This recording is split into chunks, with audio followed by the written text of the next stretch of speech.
नागपूरमधील भाजपच्या अधिवेशनाला हर्षवर्धन पाटलांची गैरहजेरी आहे। निमंत्रण दिल्यानंतर देखील हर्षवर्धन पाटलांनी कार्यक्रमाला दांडी मारली। हर्षवर्धन पाटलांच्या गैरहजेरीनं चर्चेला उधाण आलंय।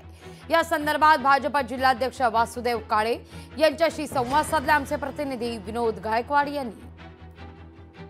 भाजपचे पुणे जिल्हा ग्रामीणचे जिल्हा अधिवेशन आज दौंडमध्ये पार पडलं। खरं तर या अधिवेशनाला राज्याचे नेते हर्षवर्धन पाटील यांची अनुपस्थिती होती, त्यामुळे एक चर्चांना उधाण आलं होतं।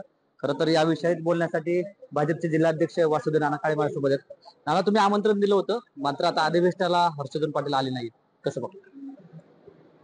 आम्ही जवळपास 1000 पेक्षा जास्त प्रतिनिधींना निमंत्रण दिलं होतं। त्याच्यामध्ये काही प्रतिनिधी वैयक्तिक कारणाने गैरहजर राहिलेले आहेत, त्यांनी तसं कळवलेलं आहे।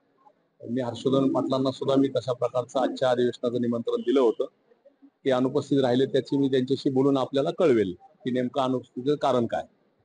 काही दिवसांपूर्वी हर्षवर्धन पाटील आणि शरद पवार यांची पुण्यामध्ये भेट झाली, तेव्हापासून एक चर्चेला उधाण आलं की इंदापूरमध्ये हाती तुतारी घेणार किंवा मग अपक्ष लढणार। त्या निर्णयामुळे आता जी काही चर्चा सुरू झाली या अधिवेशनाला देखील ते अनुपस्थित आहेत। एकंदरीत तुम्हाला काय वाटतं?